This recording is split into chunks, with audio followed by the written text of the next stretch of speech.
And then second down, here's where the Jeff Saturday madness starts. 2nd and 17, Matt Ryan scrambles. You know the rest. But as they're rushing up to the line, and we'll get to what Jeff Saturday could have or should have done, they're going to run a play here on 3rd and short with under a minute to go in the game. They're on the top side of 30 seconds, so they got time. They have one timeout.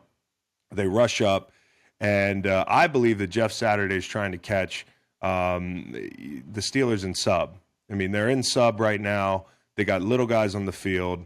It's 3rd and short. You've got Jonathan Taylor. I have no problem with the call. Good morning to everybody but the Lakers, who blew the 4th leg of a parlay that would have had me off to a hot start this week. All I needed was the Lakers. The Magic covered. That was a no-brainer. The Celtics, blowout win. Yeah, the Nuggets. I mean, it was all down to LeBron, and LeBron got a 3 in his eye hole at the end of regulation. So I'm told, because I went to bed, because the Lakers were up 17 points in the fourth quarter. Yeah, it was one of those horrifying situations where you wake up to check your balance, very excited, and you see 0. Oh, just awful. And a continuation of the bad luck that has plagued this studio. What have we done? What did we do to deserve this? Who did we piss off? What did I say? Run the pod back. We must have pissed the gambling gods off. But we're back at it today with U.S. and the World Cup. Bo, how you doing, man? Bo Cephas is with us today. I hear the construction noise in the background.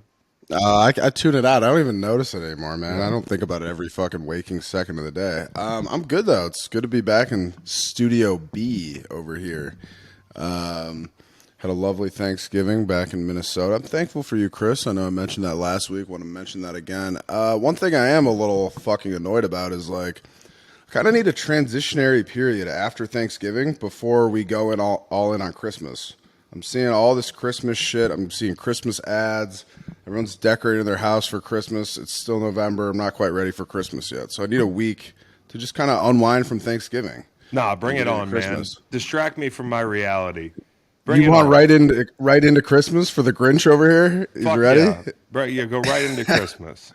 Christmas music and everything. As Kyle put it yesterday, I could use a little serotonin boost in these dark months. So, throw the lights up. Do the whole thing. I don't care.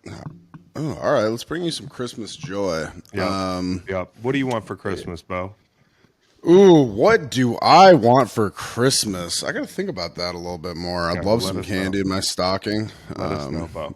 That's always a plus. Yeah, I'll think about that. I'll send you over my Christmas list. Okay, Expect something real nice from you, buddy. Did you guys watch the game last night? Show of hands who actually watched that Steelers-Colts game. It was Matt didn't. Reed did. Last and a half. It was. I actually liked the game. I thought the game was highly viewable for an indoor game. I mean, 2 great uniforms. I like the lighting at Lucas Oil. I think the lighting is pretty good. When it comes to indoor football. And I'm interested. I'm always interested in the Steelers. And we saw maybe the start of Kenny Pickett and George Pickens, their flourishing career for many years to come. So Pickens made some great catches last night. I mean, he's must-see TV. He's already made 4 show-stopping catches this year. And then last night he did it again on a play-action back shoulder ball that Kenny Pickett put right on him. That was a really good throw and a really great catch. I don't know how they figure out the catch probability thing, because I'm stuck on David Njoku being a 25% catch probability from Sunday. That's bullshit. That was at the most 5%. And then they had George Pickens at 23%. So you're telling me that ball on the sideline is harder to catch than Njoku on 4th and 10? Full extension, one hand getting hit as he catches the football. They need to scrap how they figure that out. But yeah, no, Kenny Pickett to me. Also, I'm watching Kenny Pickett, and I'm at this intersection of do I grow my hair out? Do I get a regular guy haircut? Do I keep growing my hair out because I'm starting to look like a dirty hillbilly from North Florida? Yeah, okay. Grow it out. I think grow it out because under the beanie, it's beanie season. Yeah. Long hair, a little waterfall out the back of a beanie. Yeah, get that lettuce. Get that hockey hair, man. Is my ceiling Kenny Pickett, though? No, your ceiling is one of the supporting hockey guys from Letterkenny. Okay, and I still got to watch the show, but yeah, I Yeah. was watching Kenny Pickett. I was like, man, that guy kind of looks like me.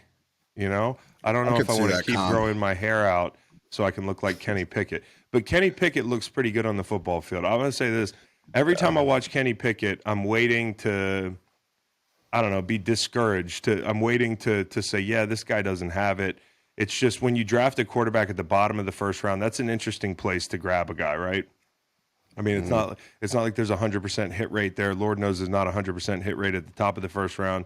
And you're kind of in this situation where with quarterbacks now, unless you draft one in the first half of the first round, you're kind of thinking this guy might be a bridge. It's we're in a transition period. See what we got, and I think they got something in Kenny Pickett, man.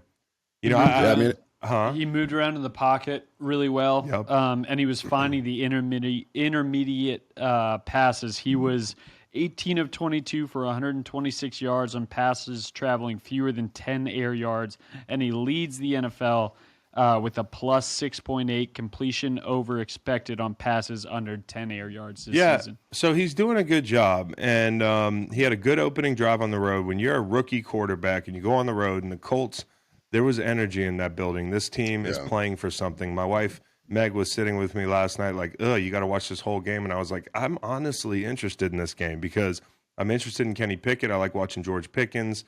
TJ Watt's always fun. Highsmith, who we'll talk about in a second. But on the other side of it is the team that, really believes that they're in it. And they've had this infusion of I don't know, energy since Jeff Saturday took the headset. Now we'll talk about him in a second. But the Steelers came out and jumped them on the road. Great opening drive. Good mobility from Kenny Pickett. We talked about the back shoulder throw to Pickens. Him and Pickens had a hard time in the middle part of this game of getting on the same page. Not necessarily people running the wrong routes or the ball going to the wrong place, but Pickens just couldn't catch the ball, and Pickett couldn't put it right on him in certain scenarios. Like the ball in the corner of the end zone, they're up 13-0 at the time, right? So late in this game, as they're toiling and battling, and Indy goes for a long kickoff return, and then they have a touchdown drive, and they're right there. You're thinking to yourself, like, he's going to want that throw back really bad. He could have put a little bit more air under it right before the half. It's going to be 20-0, and this ball game's completely different.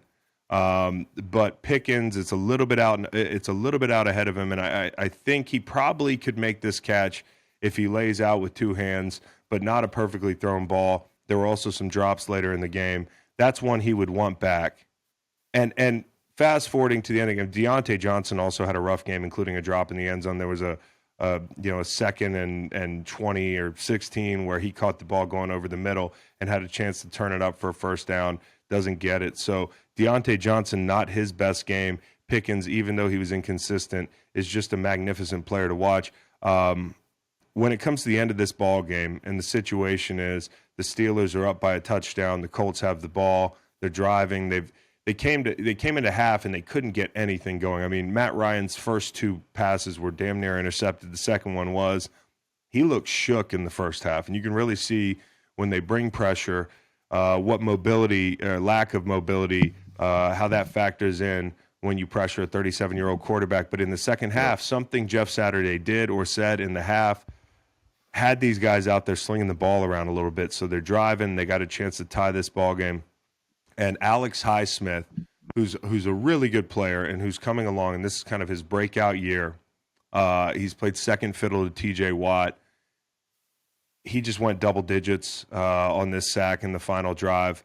He won the game for them. Okay, look at the situation. This is obviously going to turn into a timeout conversation, but look at the situation here. It's first down. Alex Highsmith gets a sack, so that's kind of a drive killer, even in the high red. T.J. Watt has been kind of hobbled, it looks like. He didn't have a huge effect on the game, and the right tackle did a really nice job of surviving against T.J. Watt. Braden Smith. One pressure on the night. He did a really good job. And I'll say this, I don't think T.J. Watt looked right. It's hard to come back when you miss the majority of the season. Then this is third game back. You kind of got to shake the rust off to a certain extent. I don't think he's playing to the caliber that you'd expect him to, but there's no doubt in my mind he'll get there over the next couple of weeks. But Well, thankfully, Highsmith has been filling in really well for him all year. I know the Bengals game really bothered T.J. Watt. You could see it after the game. I mean, he had a big pick, he made some plays, but he wanted that sack, and he had Burrow around the ankles in some key scenarios and couldn't get there.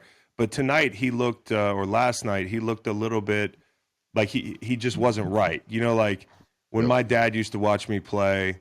After the game, he'd say something like, "You didn't look right out there," which basically means whether it was an injury or something was off mentally or whatever it was. That was T.J. Watt last night, and I can remember watching him changing cleats on the sideline. I saw him in post game; they cut away pretty quickly, but he was limping. Like maybe something's going on with him. I know that it was an upper body injury that took him out for most of the year.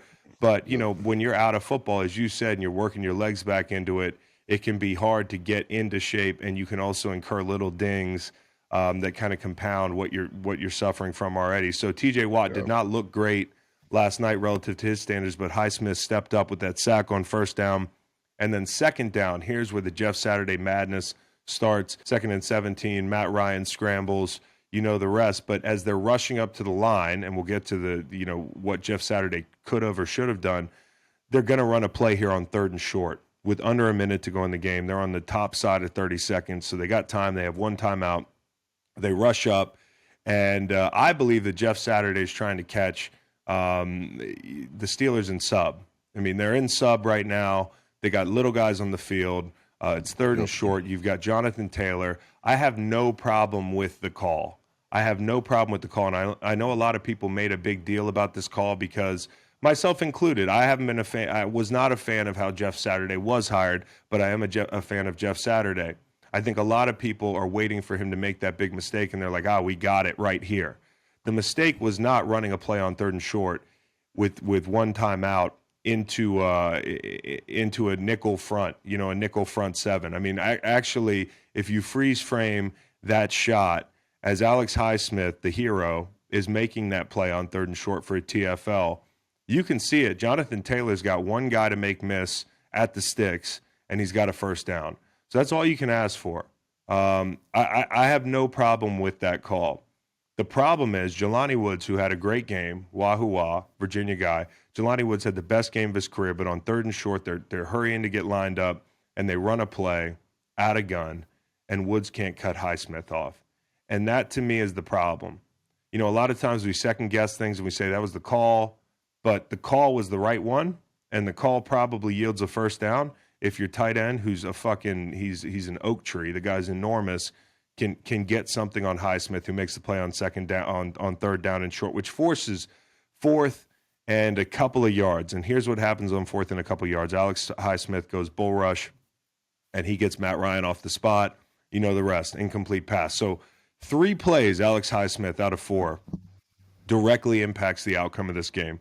Hats off to him, game ball to him.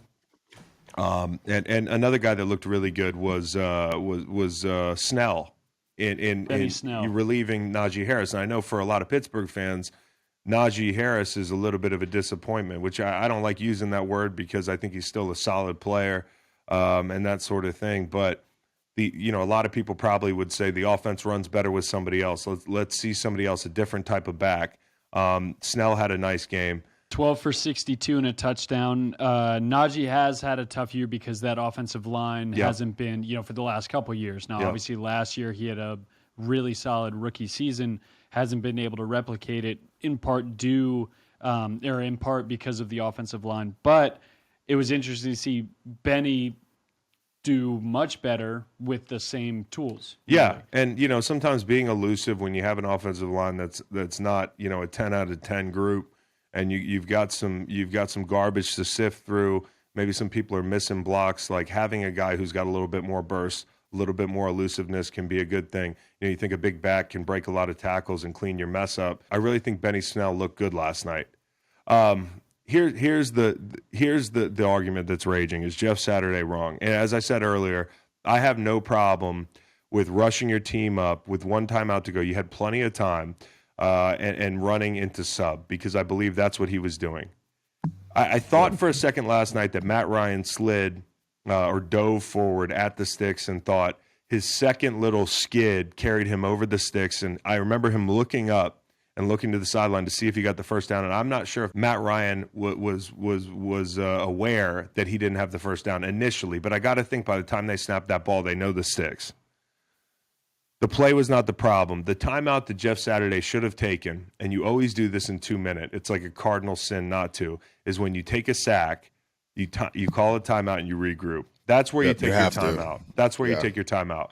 Now, the sacks kill so much time in 2 minutes. It's like a 20-second play minimum. Yeah, it's like trying to run the field goal team out there. I mean, you got some people 30 yards down the field. You got Matt Ryan back there at 7 yards. And just to regroup your team emotionally after a play like that in 2 minutes, like, okay, we took a sack. Like, let's fucking call this timeout. Let's get back on track. Let's, you know what I mean? Yeah. So I agree with you completely there. And hindsight is 20/20 in that third down play. So it's, you know, everyone's kind of sitting here saying the same thing, but like, do you call the timeout before the play and, you know, allow them to change and just get into your best possible run? It's hindsight's 20/20. I agree with you there. Run that shit into sub with, you know, it's one block to beat. Yeah. You know, you were completely right about that. So it's the one after the sack is the killer. It's like you have to call a timeout there. And if you don't get it on third down, you can regroup and call a timeout then. If you get a first down, you can spike it. You get a fresh set of downs. You can save a timeout for, you know, another sack, or, you know, because Matt Ryan, I mean, every time he drops back, I'm nervous. You can save a timeout for that situation since you pass it up on the last sack. There's all types of ways this game could have played out, but the bottom line is people are looking for Jeff Saturday to fail. I am not one of those people. I am assuming that he will fail because he doesn't have the experience as a head coach. And I mean, even if he plays it, he coaches this team into a respectable final record this year. He keeps them in the hunt. The offseason, team building, the whole thing is a totally different ballgame. So I'm not one of these people that's rooting against Jeff Saturday. I can look at this objectively.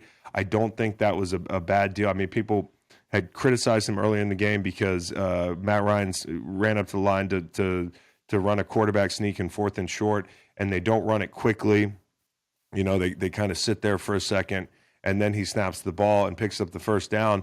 You know, people are looking for things to criticize him about. I actually don't mind running up to call a sneak and having the D-line sit there for 25 seconds or whatever it is, and, you know, kind of get stiff waiting and snap. I like that. I actually like a play where you rush up. It looks like you're trying to freeze people or get them to jump off sides, and then you actually run your play after that thought has entered their mind. So there's a few things that people are on Jeff Saturday about. The one thing that I would criticize him for is not calling a timeout after the sack. That's it. Yeah. Chris, I mean, you're right. Jeff Saturday is definitely under a microscope just because of his coaching experience and the ways he was hired, and like people are kind of looking for him to fail. But these timeout kind of mistakes at the end of the game are sometimes impossible. You know, it feels like an impossible situation under fire. And there's another one with Todd Bowles in the Bucks at the end of the Bucks-Browns game that the Bucks eventually lost in overtime, where, you know, Todd Bowles, who's not, you know, he's a more experienced head coach and a very experienced D coordinator. He's been a head coach. Exactly. And he's not, you know, Jeff Saturday coming off coaching Georgia high school football or whatever, but he made a mistake too at the end of the game with the Browns that, you know, potentially cost them the game in overtime. So these are things that, you know, I feel like they happen kind of every week across the league. Well, it's funny because I had the Bucks -3, as I've talked about on this show, and that was crushing watching Njoku catch that ball. But I never once thought, and I wasn't thinking like a head coach, call a timeout before that play. It's 4th and 10. You're up 7. If they convert, you're going to want time to drive down the field and score. And they did not call a timeout. That's a 30, 40-second difference, and it's a field goal situation. You have an opportunity to kick a field goal and win. So I think that would have been absolutely the right call and way more of a slam dunk, easy decision than what Jeff Saturday had to make.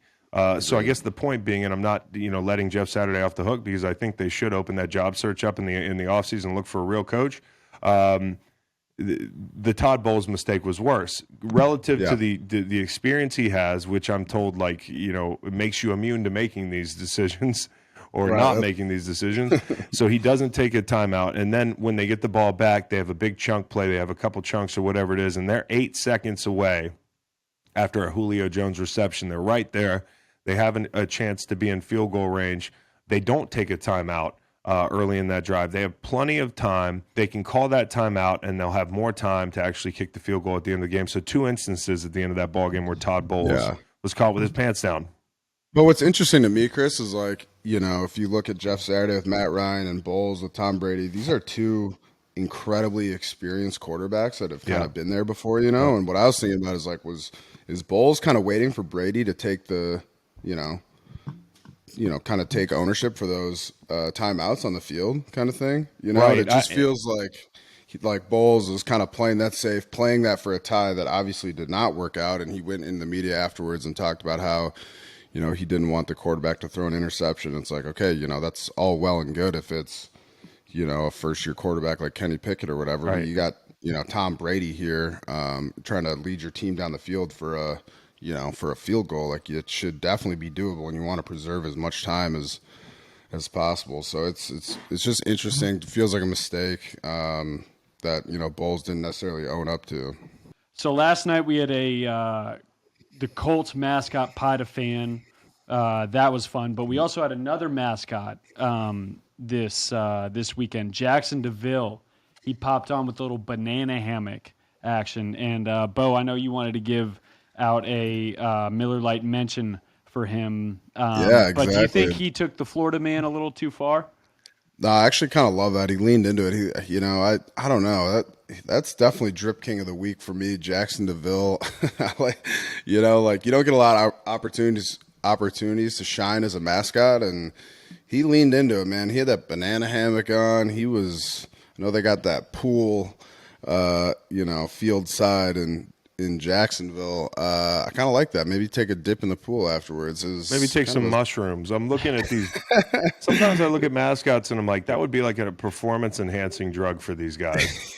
Just load them up on boomers, on like boomers. wearing a banana hammock, watching the game. Yeah, man. Look how much fun he's having. And you know what? I thought that was actually pretty. He threw on the banana hammock to cover the bulge, which was a nice thing to do. I think full Florida man would have been out there. I don't know if he is having fun. You can't tell if he's smiling underneath that mask. That's the beauty of it, though. I would love to walk around crying wearing under a there. mask. I would love to walk around wearing a mask. Just hide my sadness. Chris, you okay, man? I'm good. Just the Lakers. Maybe we just need to get you in a banana hammock. Just I think that'll cheer you up. We just need a getting couple wins, a couple betting wins for the soccer. That's game all we this need. afternoon. We had the soccer game, so. But so we've another mascot, the Seahawks 12th man, took it a little too literally. We had a player who I think after an interception, a Seahawks player ran onto the field, I think because he thought that he was down by contact. He wanted to celebrate with the player who had picked up the pass. Guy. He comes off the field, comes off the sideline, and then he realizes the play's still going on. And so he starts running. So he didn't want to make it obvious, but you could tell he didn't want to touch anybody to nullify the play. Yeah, well, I love that though. I would love to see that in the team meeting or like in the meeting room the next day. Like fuck it, get a block. I love that. The biggest it's like shame, act like you belong. You know what I'm saying? The biggest shame is they lost that game, and the defense was a big part of why they lost that game. And so Darrell Taylor, who runs on the field and thinks that, the ball's down and he's going to celebrate with his teammates and then gets caught, kind of in the middle of a flash mob. He's just out there like, what the fuck do I do? I see why he made the mistake. It's petrifying, and it would have been fun had they won the game in the film room. But since they lost the game, I feel like this was probably like, come on, man. Code break. He's going to get a fine in his locker, too. And the best part is, like, the refs didn't notice it during the game. It was everyone, like, dry snitching on him. I know. And at least he ran on the field with his helmet on. He didn't, he wasn't with the players sitting on the sideline without his helmet. Yeah. But, yeah, That's hilarious, though. But, I mean, imagine, like, you get, like, a $12,000 fine in your locker on Wednesday for that. I don't know if they can fine you for that. I've never seen somebody get fined for 12 men on the field. For leaving but I guess, like, leaving the bench area is what I was thinking of. But I guess that's more, like, fight-related. It's funny. But that reminds me. Go ahead. I was going to say, like, that reminds me a little bit of in the Super Bowl with the Bengals and the Rams. Vernon Hargraves got a penalty for being on the field, but he was in street clothes. Like, I think he had flip-flops on. Yes. I don't know if it's kind of an obscure play, but I remember that, and that just made me think back on that. Like, at least exactly what you said. Like he had a helmet on, and then the wherewithal to like, because he had that moment where he's like, "Oh fuck, this play is live," and there's like a split second to turn around and run upfield and pick up a block is just so. Well, that's so funny. Like, what was he thinking for 2 seconds? You brought up Vernon Hargreaves. I forgot about that. Like, how about being the first player to get a penalty in shower shoes like ever and do it at the Super Bowl? At the Super Bowl too. And what do you even say if you're a coach? Like, what do you even say? You're Zach. What do you say to Vernon Hargreaves in that situation? Yeah, well, the year's over in 3 hours, so like chances are this guy might not be on the team, right? So I can't remember if he was injured or if he was on the practice squad or one of the traveling members. But if he was injured, the coaches are probably looking at him like, "Are you really that injured? Yeah, right. You're going to sprint onto the field?" I remember we had a guy in crutches in college who was on IR, and after we beat Maryland on a game-winning stop on 4th down, you could see the wide shot. The crutches went up in the air, and the dude, and his name was Mike Brown, runs out in the middle of the field and celebrates with everybody else. So, sometimes you can tell on yourselves in those situations, but I think Mike was really actually banged up. It reminds me of something. There's a guy around here named Joe Geek who was Reed, you probably are familiar with Joe Geek. He's like kind of a legend at the McHugh Center over there, Virginia legend. He was a longtime team doctor, and he wears a cowboy hat. He's like 75 years old. He's a legend. But back in the 80s or 90s, I don't know if it was Florida State or who it was, but he ran out and tried to trip a guy. There was a pick six, and my man steps off the sidelines and sticks his foot out. Now, this is back before we had every angle and social media and that sort of thing, but it definitely reminds me of Joe Geek sticking his foot out in an ACC battle. Oh, do we have that? We have it. Wow. 1995. 1995. Joe Geek sticks his foot out and tries to trip. I don't know what team they're playing. Florida State. Florida State. He was 57 at the time. He was 57 in 1995. So that makes him, this is 27 years later. He's 57. He's 84 years old now. And I guarantee you, if he was on the sideline, he'd do it again. He said, "You can get away with that at 84, though. You can get away with a lot when you're almost 90 years old." Hell yeah, dude! I can't wait to get away with some shit. When he I'm said, that age. "I thought about Shitting my tackling pants. him, but I'd be rated down on poor form." Honestly, though, he can't get away with anything. This dude's sharp as a tack at 87. I see him at the gym in his cowboy hat. Okay. Cool. So, what else, Reed? Talking about some dinged up players, we had a couple dinged up coaches. Sean McVay gets popped. Oh, look at his noggin. face. Yeah, he kind of got smoked on that. That's one that you don't see sideswiped. at all, and you could tell he was a little shook from that for a while. They were like, they asked him about it. I think the sideline reporter asked him about it. And he's like, "Yeah, that one got me pretty good." It's like, "Yeah, we know. We fucking saw." It hit him in his, if you hit somebody inside of the jaw, it can shut down the carotid artery. Right. And that's night to the brain. And we had Nick Saban getting popped. I did not see Nick Saban getting popped. So same kind of situation, got hit by a player, but he had a big old cut on his cheek from the Iron Bowl, Alabama and Auburn. They came away with the big win, but Nick had some battle scars, probably some battle scars.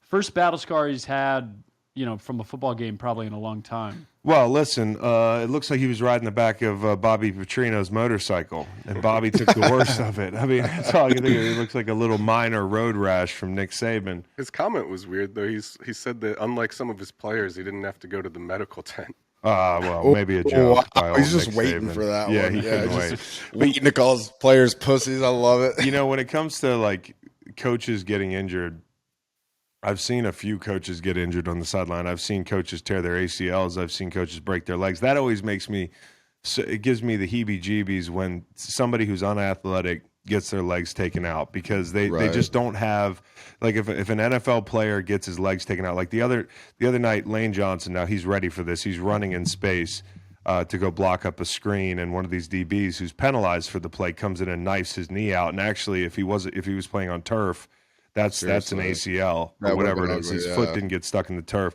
But we're great athletes. Like, even though, we may not be the best athletes in the game, you and me, Bo, but if somebody ran into us, if somebody ran into us on the sidelines, we have kind of the built-in proprioception balance, like reactive kind of skill set that allows us to overcome a catastrophic injury. These coaches are sitting ducks. Like, they haven't done shit all week, but the elliptical. And so, like, when a player comes out there on the sidelines, it's night.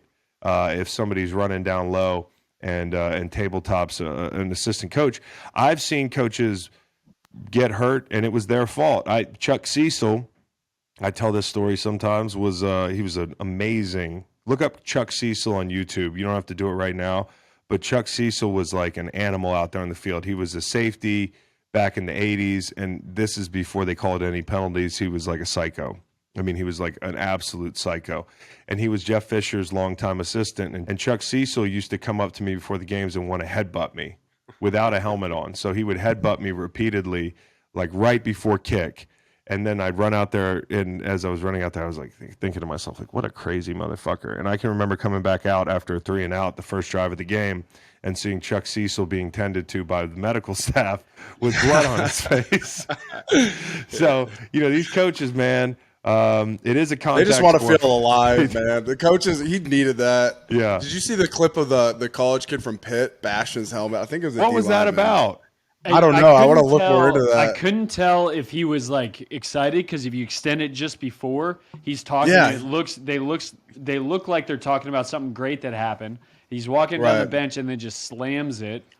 Maybe He's it was like, a the missed opportunity. stupid. I don't know. Yeah. I want to get to the But bottom the of that bench, one. But the bench it was like reaction. the bench reaction is reaction's great. amazing. But also, That's like, remember Owen Schmidt? Remember Owen Oh, Schmidt yeah. did the same thing with the helmet, and then he had the blood running down his face. That fucking psycho. That guy's yeah. the best. Well, listen, 95 for Pitt. I mean, Devin Danielson, I think he's fucking around. I do, because him and his buddy are laughing, and I don't know if he's doing it to get a rise out of the. They're up 42-16. What can you be upset about? You're playing Miami.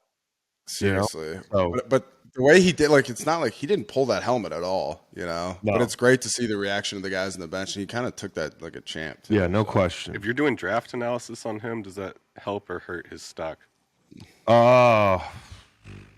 I mean, I kind of like a little psycho in my football players, Yeah. I think you need that a little bit. What Pittsburgh football player got hit harder by a helmet? Mason Rudolph or this guy? Devin Danielson.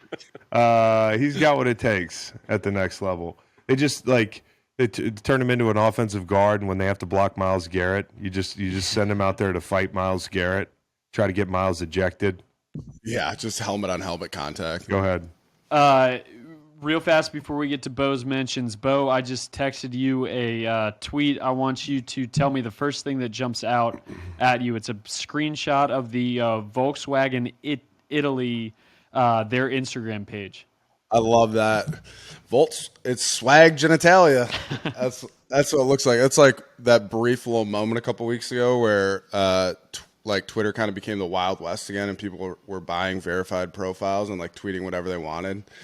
So like for a second I thought it was one of those, but that's their actual account. I love that. You know what I'm talking about, Chris? Yeah, that I reminded me wish of I when could- you I got had something. Fletcher with the Delta. Remember that? That was like the early days of that. Yeah, back in the day when I used to get people, people complain about their flight, and I would change my header and my profile picture and my name, and I would be like Spirit Airlines and tell them to shut the fuck up and get cozy. Yeah, we don't give a fuck about you. Yeah. Yeah, Pay us our bag fees and shut the fuck up. it's been a weird couple weeks on Twitter. Yeah. Kinda You love got swag Fletch, and genitalia. you almost got Mark Ingram. I think. Oh yeah, I did kind of get Mark Ingram. Yeah. I think he responded. And he was like, "Dude, I almost called you right away and cussed you out." Yeah, he was mad. Yeah. Well, no, he was laughing. Right, laughing, but Yes. yeah, he said he was pissed for a second. Yes. Bo, what mentions you got for us from NFL Week 12?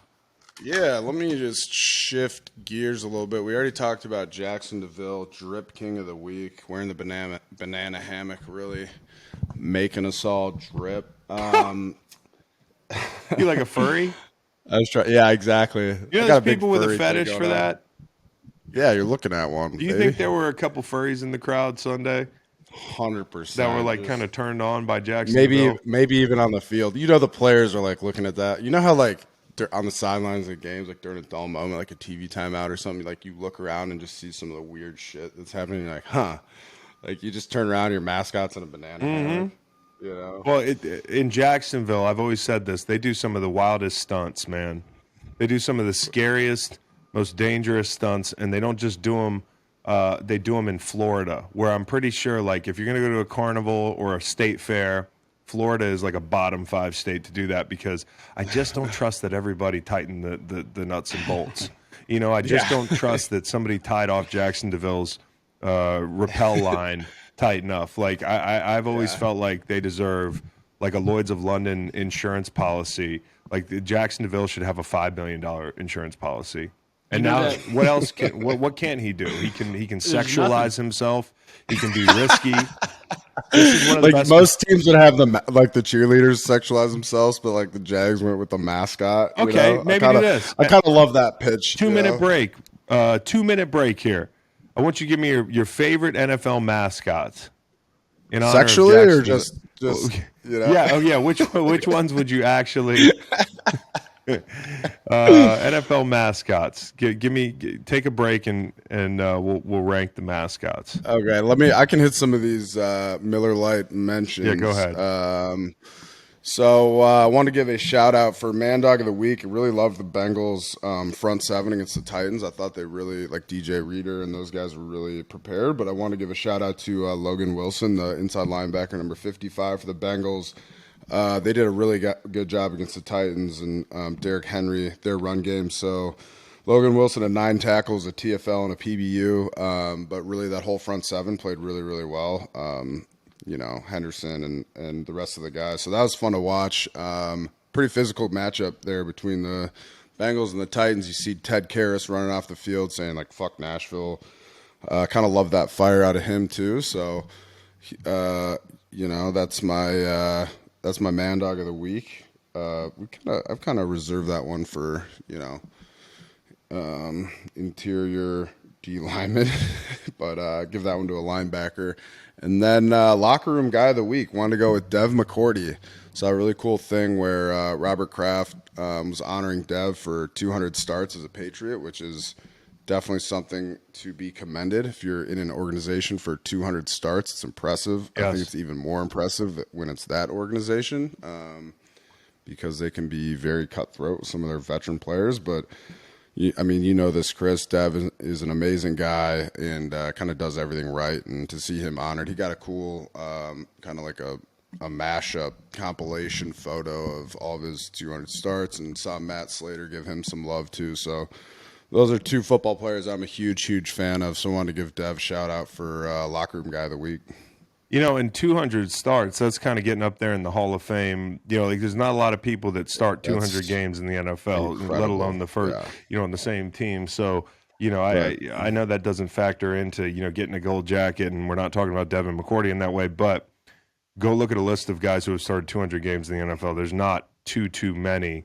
Well, maybe I'm wrong. Maybe I'm wrong. I don't know. Yeah, I mean, I don't think there's probably more than you'd expect. I wonder how many people, Reed, can you find out how many people have 200 starts in the NFL? Okay, Reed, continue with your rundown. We had 16 total. Devin McCourty, Randall McDaniel, 1989 to 2002. Gene Upshaw, 1967 to 1981. Peyton Manning, 98 to 2011. Derek Brooks, 96 to 2008. Eli Manning, 04 to 2017. Jim Otto, 1967 All to Hall of 74. Famers so far. Yeah. London Fletcher, Yep. 2000 to 2013. Rondé Barber, 99 to 2012. Alan Page, 67 to 81. Will Shields, 93 to 2006. Bruce Matthews, 87 to 2002. Phillip Rivers, 2006 to 2021. Mick Tinglehoff. Okay, I don't know Mick Tinglehoff. He might be a kicker. That's He's a a hell of a center name. for Minnesota, 62 to 1978. He is in the Pro Football Hall of Fame. Okay. 2015, his 32nd year of eligibility. Bill Romanowski, 1988 to 2003. I did not realize he had that many consecutive And starts. Romanowski's not a Hall of 243. Famer. I don't think he's going to make the Hall of Fame. Jim Marshall, 1961 to 79, and Brett Favre, 297. Wow. Real fast, here are the players that joined Devin McCourty with 200 career starts, current players. Devin 200, Calais Campbell at 204, then Dwayne Brown at 210. We've got Mercedes Lewis at 216. Wow, Aaron Mercedes Rodgers. Lewis. He just keeps doing it. We want him to score a touchdown, though. He's just blocking in Green Bay. We want that touchdown. Then we've got Aaron Rodgers and Jason Peters both at 218. Matt Ryan, 232. And Tom Brady. Can either of you guys guess Tom Brady's number? 276. Oh. No, 305. I'm taking the over on 276. 327. Wow. And actually, I mean, it's not 200, but I did see Sunday Night Football. They brought up Kels at 170. Wow. Which is impressive. Just, as a center in today's game and everything they ask him to do. I mean, I know we suck him off a lot, but 170 games is really impressive. Was it Deshaun Kaiser, the interview? Yeah. They said that, the first thing that Aaron Rodgers asked him, like, when you're a rookie, generally you walk in and they're like, go get me some Popeyes, kid, or something like that. Aaron Rodgers is like, do you believe in 9/11? You're like, this is almost worse. Here's your What is the right playbook. answer? Here's your day one install, and then also here's this informational pamphlet that I printed off about 9/11. Please study both. You'll be quizzed on them. The U.S. Senate, they're all lizards. Like he's in there with the laser pointer. I know, but that's the best thing about NFL locker rooms, man. Is like, that never happened to me. Like that. Really? No, not my first. My first day at work, I introduced myself and extended my hand, and all the vets were like, Yeah, I don't think I spoke a word to any of the vets for literally 3 months at a time. It was 7th round draft pick. It's like, okay, let's just come in here and just shut the fuck up. Yeah, nobody gave me a pamphlet on Roswell when I walked. Maybe we should how they do they have when the rookies train for the combine and stuff, they'll have them around older players, tell them what to expect to go into the building. Mm-hmm. Let's just have guys, let's just get them trained up in conspiracy theories and shit. So they're just ready to, come in guns blazing. Roger Goodell is going to talk to you guys at 10 a.m. this morning, and then the entire cast of Ancient Aliens will be joining us at 11 a.m., followed by Aaron Rodgers to talk about chemtrails. Yeah. Do you know that the Deshaun Kaiser news broke, and I was reading that in 2010 somebody alleged that he believed that he was on the chemtrails thing. This came out in 2011. We've been knowing this. Yeah. So I love that. And listen, I think a lot of people think I hate Aaron Rodgers or something, because they assume that the vaccine thing just made him the biggest persona non grata in the history of the world. If that were the approach I'm taking to evaluating human beings, I can't talk to half the people on the planet. So I have no big issue with Aaron Rodgers. I think he's just very entertaining. You know what I mean? He's so easy and fun to hate on, though. Yes, but he's very entertaining. It's very entertaining. Right. I'm so glad we have the post-game pressers. I'm so glad we have him on McAfee. I'm so glad he's talking about his conspiracy theories. Yeah, and ayahuasca and everything involved. It's a fascinating peek into the mind of a Hall of Fame quarterback. Of Hall of Fame, one of the best to ever do it. Yeah, I love that. I'll tell you who I'm not. If I was a furry, I'm telling you who I'm not going to let hit. Poe. The kind of scary. I was actually going to put Poe up there. I kind of like that as a Raven. He's got that macabre vibe with Yeah, he does. I think we can rank these another kind day. of like the hot goth girl of the mascot group. Steely McBeam from Pittsburgh is on the DNF, the do not fuck list for the furries out there. Throw all the birds in there. Big Red, Swoop, Poe, Blitz, all of them. Damn, you really know your bird mascots, Reed. I like Yeah, man. Sir Purr from the Carolina Panthers.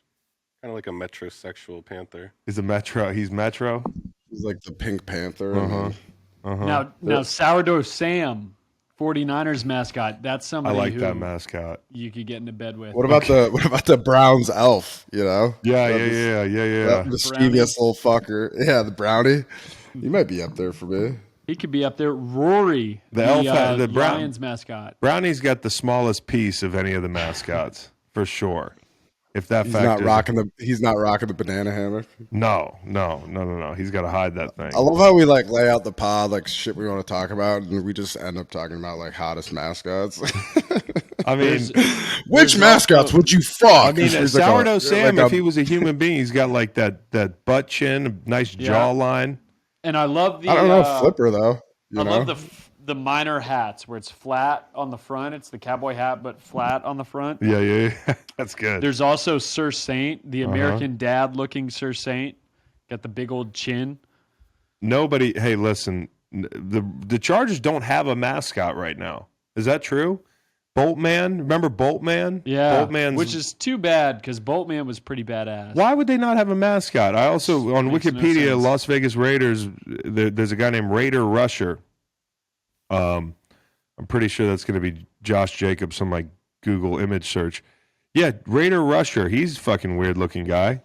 I mean, if Jackson DeVille has taught me anything, it's like you want to put, let's hypersexualize these mascots. Yeah, no question. I want to see Pat the Patriot out there in like assless chaps. And a G string.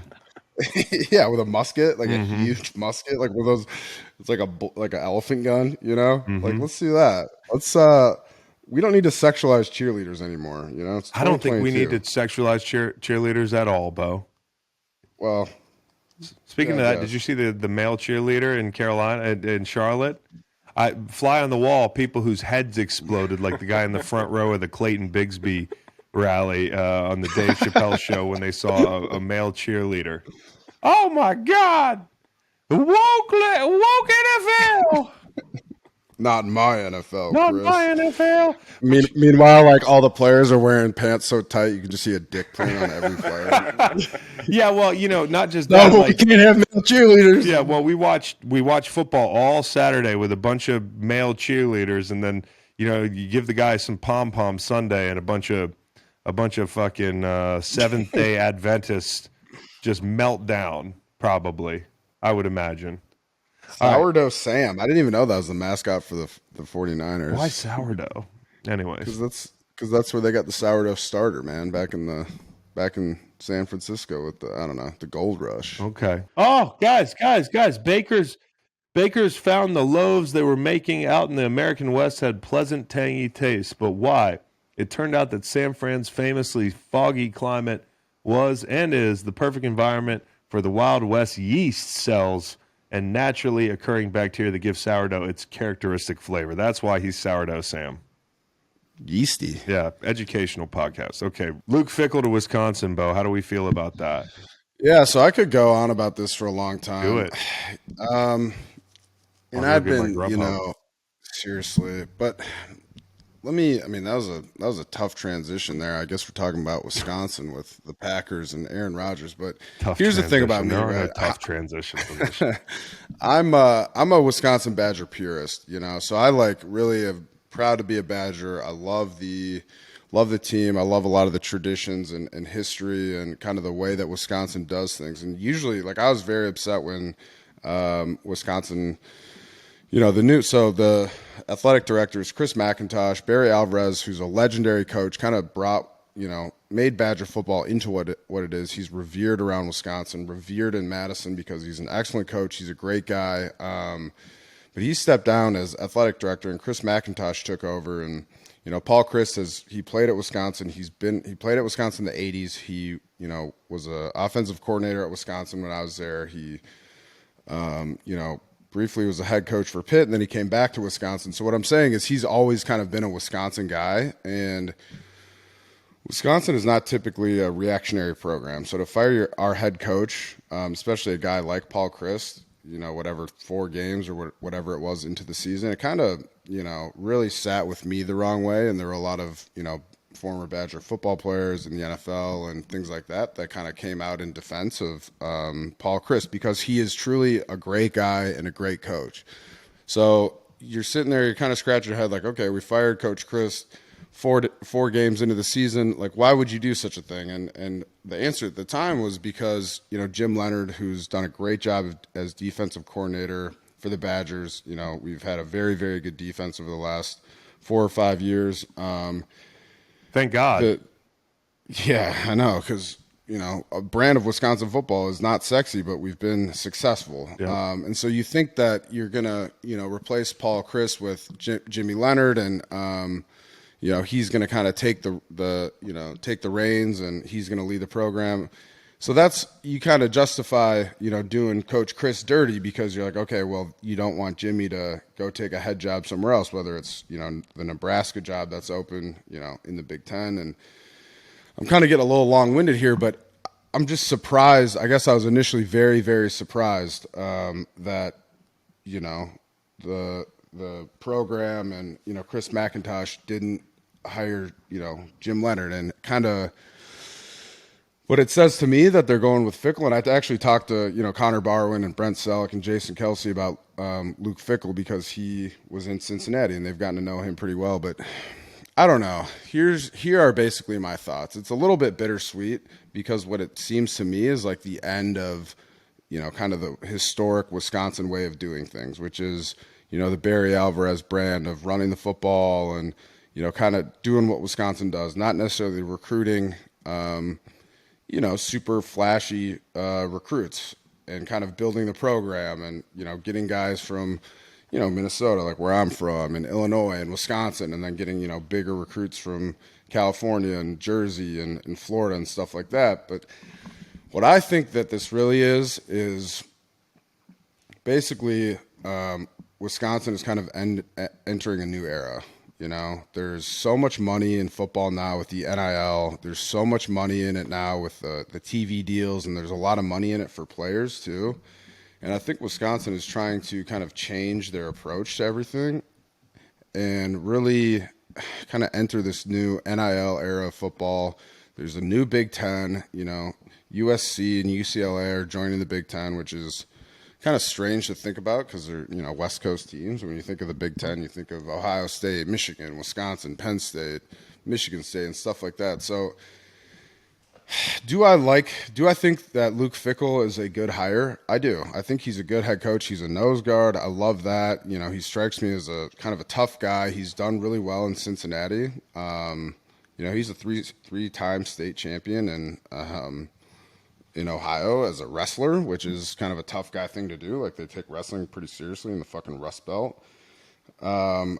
But I guess I just really, really am afraid that Wisconsin is going to lose some of its identity and try to do some of these sexy things. Like we just redid our, Camp Randall. We just did a new South End Zone thing with kind of a VIP ticket deal. They're putting in, $500 million into a new field house and stadium renovations. And it just feels like part of the Luke Fickell hire, which a lot of people are saying is a slam dunk, is in response to the way that college football is trending with money and NIL and things like that. And I've really enjoyed having ties to the Wisconsin program through Paul Chris and Jimmy Leonard and but a lot you're of cutting them now. I'm not cutting them. I'm just saying, like, I'm hoping that, some of the – I'm a proud Badger, man. And to see us fucking lose the, Paul Bunyan's axe in one of my favorite trophy games of all time. Like, I'm from Minnesota. I was so that's on like a Minnesota. Big deal. Fuck you, dude. Well, I didn't want to tell you that. You should be happy, man. I mean, like, I'm happy. I'm just saying, like, I love Coach Chris. I think he's a great guy. I think they kind of did him a little bit dirty. Like, he should have a statue outside of Camp Randall. I'm really big into that staff and kind of the Wisconsin way of doing things. It really made me a successful NFL football player. And I think Luke Fickell will,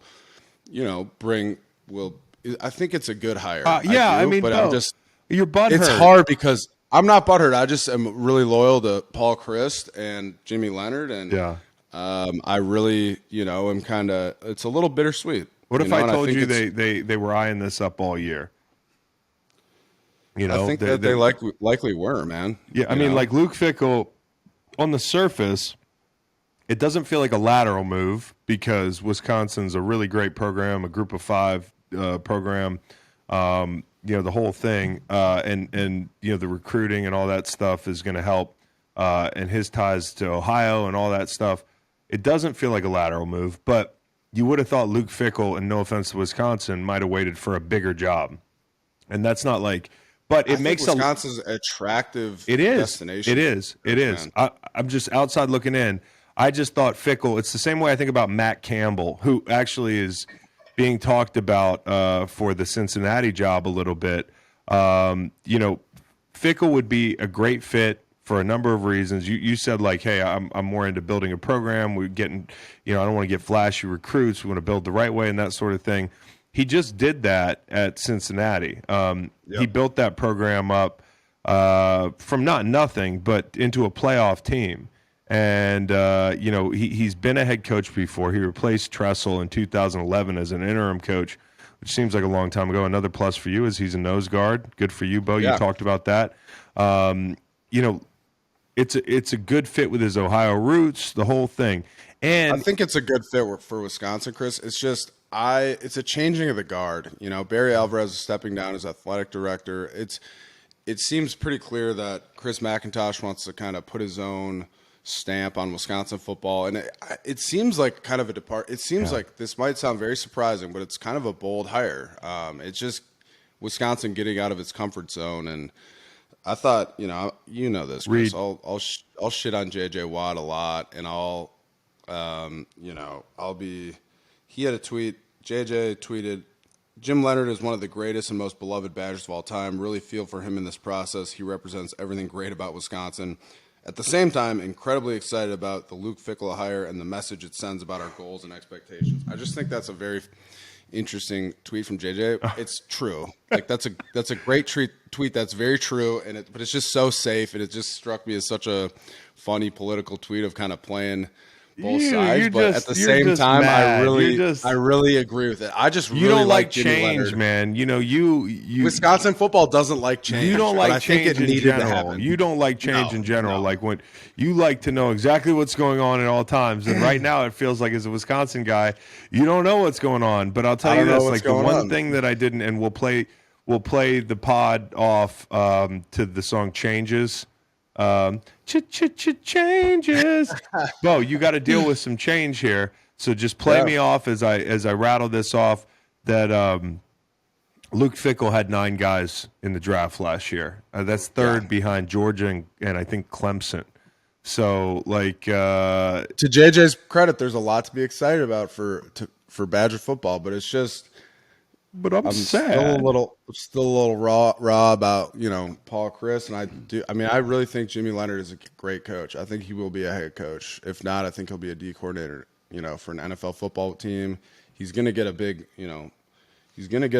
role somewhere, and I will get over it, Bo. It's been 7 minutes, and you haven't been able to get over it. You just fucking. I told you I was going to get long-winded in this, man. I've been thinking a lot about this. I don't mind you giving me information, but you just jump over the fence, dude. It's over. Paul Chris is gone. They shit on Paul Chris. They burnt the bridge. They fired Jim Leonard too. They promised Jim Leonard all, but Luke Fickell is going to be a good hire for you guys, and you need to get over it. We can revisit this. We'll revisit it. But does this make Luke Fickell or Pat Fitzgerald in a fight? Ooh. Because that's I like Fickell, man. Nose guard and a 3-time high school state champ. I mean, there's a lot to say that. I actually saw a tweet from Joe Thomas, Wisconsin legend. He texted Mike Vrabel, and said, "Who wins in a fight? You or Luke Fickell?" He tweeted that out, so we'll see if Rabes get back. Honestly, I think the fact that Luke has a wrestling background, that's what gives him the edge. He looks like he could go dead eyes. Yes. Sometime, where he just looks at you and be like, "You're done." For sure, and that factors into my analysis. Here's an interesting thing. The last thing I'll say about Luke Fickell, and then I want to just tell you about an article I read from Mike Sando in The Athletic about coaching changes at the NFL level, but. Luke Fickell has a son. His oldest son, his name is, is it Landon Fickell? Dude, he's got 2 sets of twins. That's creepy. He has one That's kid. A red flag. His Landon, 2 sets of twins. Landon, Luca, twin sons Aiden and Ashton. Okay, and then twin sons Lakin and Lucian. So this is wild. Landon Fickell, and I'm sure they have this figured out at this point. It's not like an oh shit thing. I'm sure Landon Fickell knew this was coming. But Landon Fickell committed to Cincinnati as an offensive guard out of Moeller High School as part of the 2021 recruitment class. It's one thing to get recruited and the head coach leaves, but what about when you get recruited and the head coach is your dad and he leaves? Yeah. You're just like, what the hell, Dad? Like, give me a heads up here, man. Are you transferring? Or are you just like, I think I'll stay in Cincinnati? Dad doesn't give us. Dad does too much 9-on-7. Like, hey, Dad, we could use a break. We could use a day off. Or like his mom is in his ear, like, oh, what's the kid's name? Landon. Landon's a little, how about that guard? Banged up this week. Yeah, Landon's a little banged up, sweetie. Like, maybe we'll go half pack. Oh my God, dude! Thursday, if you're Landon not full Fickell, back. that's got to be a tough one. Or maybe you're like, yeah, fuck yeah, get that out of here. We had this drill. We called it Badger drill. We did it every fucking day during camp, and it's basically just it's like board drill. Remember that, where you like line up a board and you just kind of like, it's like a toughness thing. Can you imagine Landon doing Badger drill? For all that Badger drill, you're not taking a good new hire real tough. Well, you were just. Did you like that one? Yeah. Did you like that? Yeah. Why don't we move on? Can I talk to you about Mike Sando's article in The Athletic? And I think Mike Sando does a great job. I actually have some other random stuff I want to tell you about soon. Sure. Yeah. Finish. Well, let me just get this one out. Like I thought Sando had some really interesting things to say about the impending coaching changes in the NFL. You should check. If you don't read Mike Sando, you're making a mistake. Mike Sando was like a Rams, basically an NFC West reporter back in the day, and so I got to know him in my years in St. Louis, and he's a great guy and a great writer. But I think it's interesting. He brings up John Harbaugh or Jim Harbaugh, sorry. And when does he feel like he's done enough? Kind of that sort of thing, because he's been at Michigan a long time now. He's got them primed to make a playoff run. It feels like they're more for real than last year in some ways. The unfinished business that he cited after a brush with the Vikings in January, does that come up? The jobs that are probably going to be openings, not to mention the ones that have already opened up. Houston, I think Arizona could be one. I think Denver could be one. These were all openings that Mike Sando cited. I mean, it'd be interesting to see if Lovie Smith gets the axe after just a year with that setup.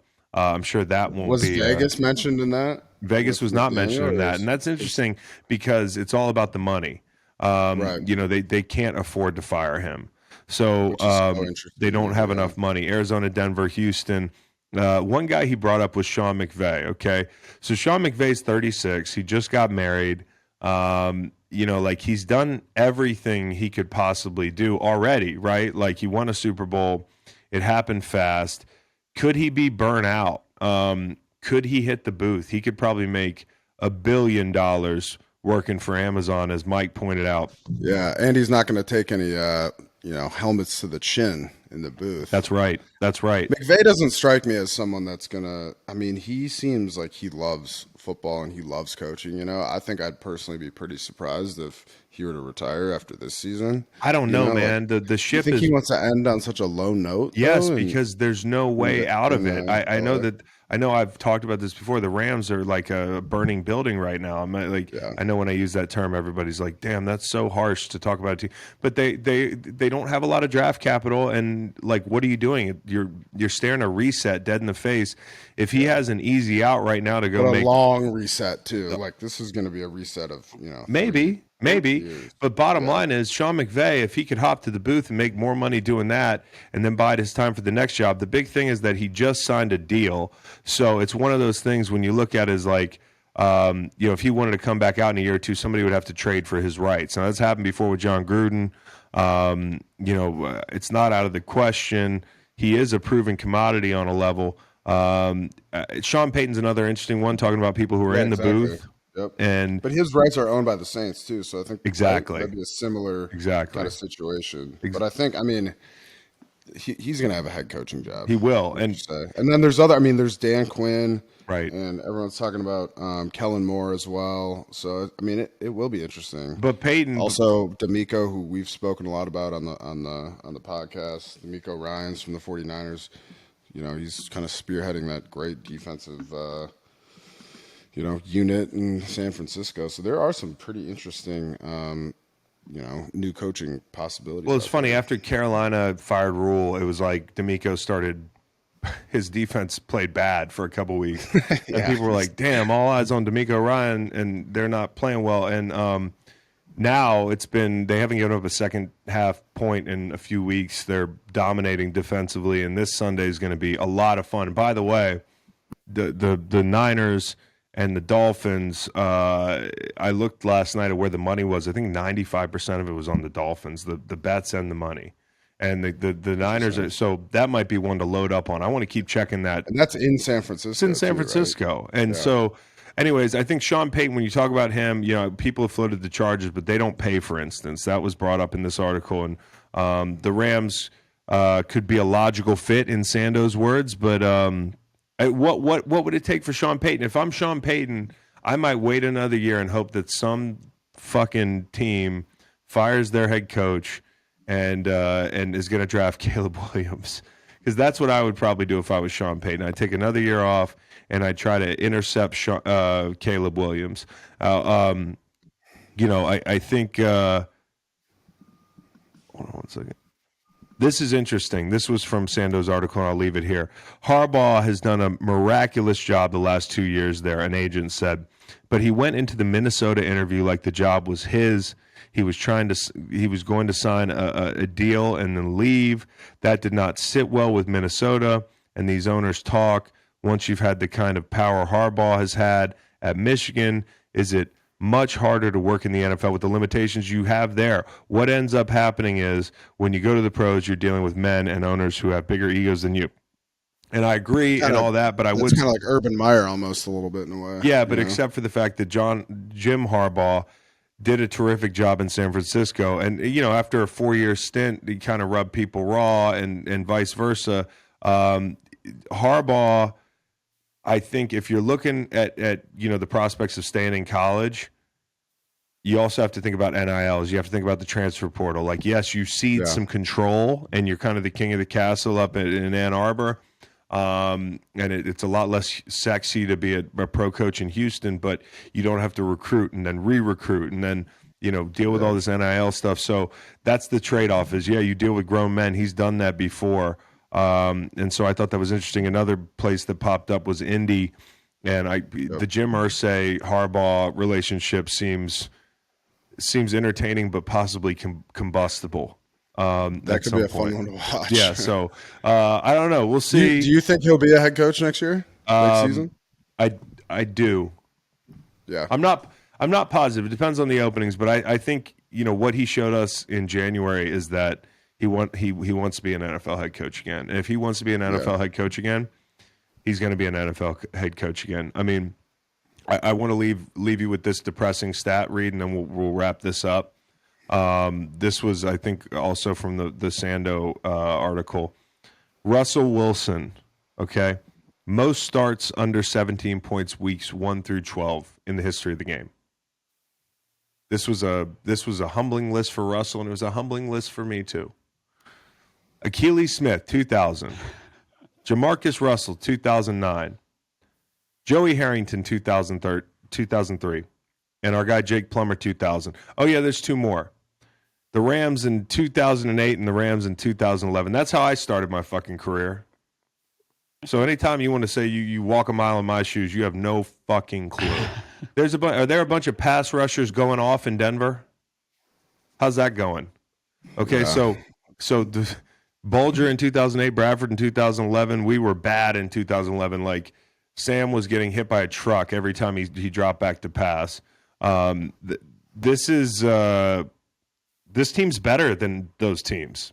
The 2008 team, we went 2-14 or 1-15. 2011, we went 2-14 or 1-15. The Broncos are a decent team with an offense and a quarterback that just aren't working out. So you look at all these fucking guys. These are guys that were draft busts or people that were, over the hill or, people that were up against it because the offense was fucked up, like Sam, I believe. He was rookie of the year a couple years before this, and then, the bottom fell out because he gets hurt and people are just assaulting him every time he drops back to pass. Russell Wilson is supposed to be a Hall of Famer, man. One of these things is not like the other. And it Do you makes think he's still a Hall of Famer though, Chris, after this season? Well, I don't think that this season is the nail in the coffin, but if you have a couple more of these years in Denver, even if you don't regress to the mean, even if you get halfway there, I believe it affects his Hall of Fame status. And I think eventually he probably gets in because you know how these things go. But if the second half of his career looks like more like this than Seattle, I don't know how you explain to me that everything he did in Seattle is verified. What was that exact stat? Most Starts games under 17 points weeks 1 through 12. So this could continue. You think that's what Purcell brought up to him on the sideline? Like he's just yelling that exact He was stat like line Achilles Smith. Yeah. Just came with receipts, just ready. Fucking Joey Harrington, man. Yeah. Come on. We could still score 17. Let's ride. And We can it's get wild. 18 points. We're just a little north of halfway through the season, Yeah. right? Yeah. And Achilles Smith did it for a full season. That was 9 starts. Russell's already at 8. Oh my God. Yeah. I'm sorry, Reed. It's all right. Yeah. I'm still living off Super Bowl 50. That's good, Von man. Miller. Yeah, that's good. Okay. Well, but Hold on. Before we go, yeah, Chris, you I got some random stuff. Hit I me wanna with talk- it. Every now and then, Chris will text me and he'll say, "Hey, you got any shows for me?" And that's kind of how I got you on board Succession. Yeah.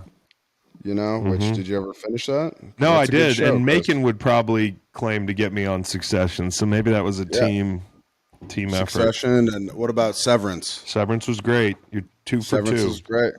So I got 2 that I want to bring up to you right now, just because I love watching these shows. I was talking about it with Kingston a little bit. I saw Kingston tweet about it, but there are 2 great shows that I want to give some love that I think if our listeners haven't started watching them yet, and Chris, I think you should as well. I think Meg will enjoy them. But Andor is on Disney. It's a Star Wars one. It's probably the best show, but definitely the best Star Wars content maybe ever, I think.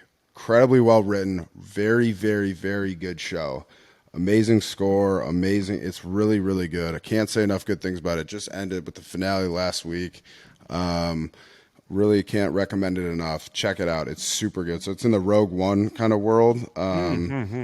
Cassian Andor, are you familiar with Star Wars Rogue One? It's probably the best Star Wars movie. Check it out, Chris. I think you'll really like it. Right, and then another one that I was talking with Kingston about too is The White Lotus. Season 2 is amazing. Okay, don't say anything because I'm going to watch that one. It's really, really good. Watch that one with Meg. It's also got a fucking banger of an intro song, which we could maybe throw up here every time we put that thing on. I really like it, but it's really, really well acted. It's a character drama. Chris, check out some of these shows, man. The White Lotus is fucking good. Season 1 was amazing. Andor is electric. No Yeah. spoilers, but season 2 is better than season 1. Wow! Yeah, Last really, episode really good blew show. me away. You're kidding me. No, And I have no one to talk about these shows with, so like, can you watch them so we can chit chat about it? Because it's fun. yeah, Macon White and I Lotus were geeking is out about really White good. Lotus Monday morning. How many episodes in are we on White Lotus? 5. 5. I'll watch them tonight. Dude, watch them all. I mean, they're so good. We can break that down. Break down the new White Lotus episode that's coming out at 8 p.m. Eastern. I think on the guy Sunday. that died in the last season at the end should come back. As like a, No comment. Yeah. Okay. He's just a ghost. This one's in Italy though. It's a cool vibe. So, want to bring that up, Chris. Check out those shows. Really, really good stuff. And then another one is The Peripheral. Kingston, you're on that one, right? That's yeah. kind of a deep sci-fi. Yeah. But I've been enjoying that one too. Same. Thanks, Bill. It was a good ride. Thanks a lot, Bo. Check out Andor. I'm serious. I know you're like, ooh, Star Wars. It's so nerdy. I don't like watch that. That's how Ugh." you guys sound. Watch it, dude. It's fucking sick. The lightsabers look amazing in this one. I'm telling you, There's it's Boba so Fett. good. He hasn't appeared in a Star Wars since Rogue One. What is the backstory? I need to get on the Star Wars wiki. Oh, Fucking casual, bro. I'm fucking He a wasn't furry. in- Oh, he wasn't- The Venn diagram is not. It's not 2 circles. There's a little overlap between the big Star Wars Listen. fans and the furries. Actually, there are some furries. A Wookiee, that's a furry technically. But I'm more likely to fuck a Twi'lek. But What the fuck is a Twi'lek? All right, it's time to go. Take care. Listen to the full podcast on Spotify, Apple Podcasts, and other podcast streaming platforms. Wherever you want to get the podcast, you can get the podcast. Pretty simple. New episodes every Monday, Wednesday, and Friday. Don't forget to like and subscribe for more content. Podcasts get pretty wild. This is real tame.